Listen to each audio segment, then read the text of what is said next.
About the questions and answers, many people may have the question about how do the brain change feedback loop when our personality or our emotional response changes. In that way, we first go to we list two emotions as example.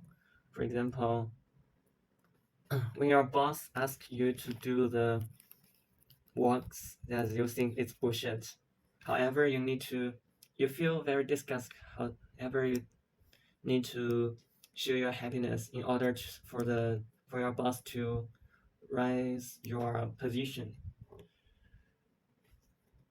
So for this one, disgust is brain area is associated with processing of adverse stimuli and in Lusula for the subject experience of disgust. Then we go back to happiness. Brain area medial prefrontal cortex involved in positive emotion regulation, not only in passion but also emotional regulation. The ventral striatum too is associated with pleasure and reward processing, which is related to dopamine. So at first, your feedback loop is like the amygdala detects that your boss is asking you to do some bullshit work, and it tells the frontal cortex and asks it, I should be disgusted, right? However, the cortex thinks sometimes, and then come up with a feedback to the amygdala that no, you should look happy because that's your boss. It's an opportunity for you. And amygdala asks, why? I feel disgusted. And the cortex tells the amygdala, because it's an opportunity, it's your boss, you should look happy. And the amygdala says, okay.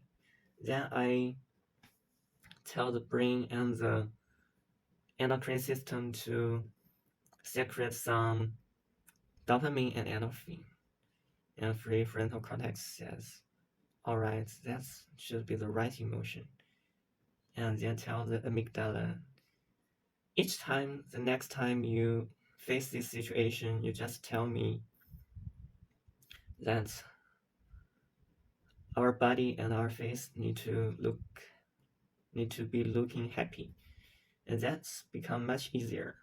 It not even cost a minute or 20 seconds. It's only cost 2 seconds or less than 1 second.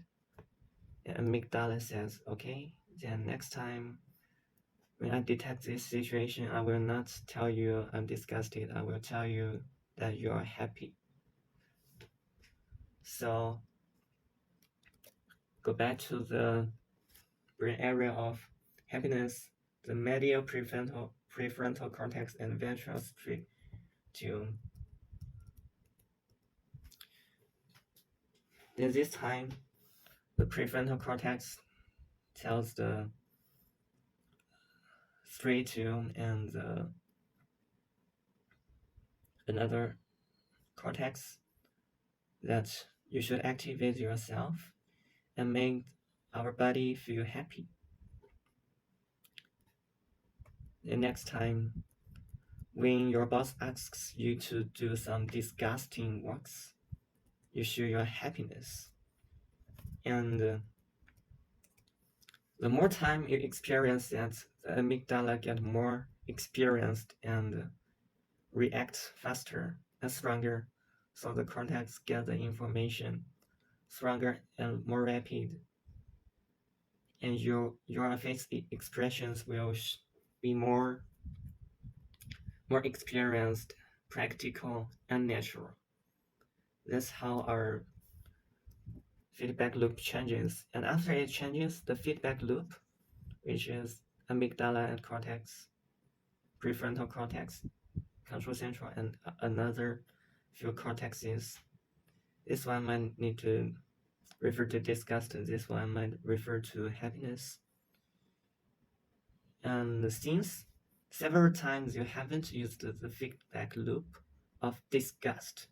It becomes weaker and weaker. And at this time, your boss become really happy because you have done the work excellently. Thus, the amygdala detects that, wow, my boss feels happy. I get the opportunity and I also feel happy. It's not disgusting, it's real happiness. So this time, the cortex get another strong, prefrontal cortex get another strong information that I am really happy. My body is really happy. So the first step is for the stimuli to activate certain brain areas, rapid and direct and intuitional. Happiness activates several areas of the brain, including right frontal cortex, left amygdala, left insula, and the precuneus. The activity happiness involves connection between awareness center, frontal cortex, and insula, and the feeling center, amygdala. The second step is for the brain to analyze and regulate emotions, long-term and reasonable and cognitive. Emotional processing. The amygdala processes the emotional significance of the stimuli and generate an emotional response such as fear or pleasure. It is important for the rapid assessment of potential threats and rewards in the environment. Feedback loop. The prefrontal cortex can send inhibitory signals to the amygdala and process the emotion for the social of environmental situations. The amygdala also changes the prefrontal cortex, shaping cognitive processes and condition emotional response. When the feedback occurs, amygdala and prefrontal cortex form a loop in order to form a rapid emotion judgment system and a long-term plastic feedback loop. The third step is for the brain to transform signals to release hormones, physiological and behavioral situational. Hypothalamus sensing. The brain evaluates the situation and determines the hormones to release. Hypothalamus hormones. These hormones active pituitary gland. Pituitary gland activation. Then the pituitary gland releases certain types of hormones to the targeted glands in the endocrine system. Hormone in action. These targeted glands begin to release hormones for the body organs to take action. Feedback loop. When the hormones reach the right level, the body stimulus tells the brain to stop releasing more hormones.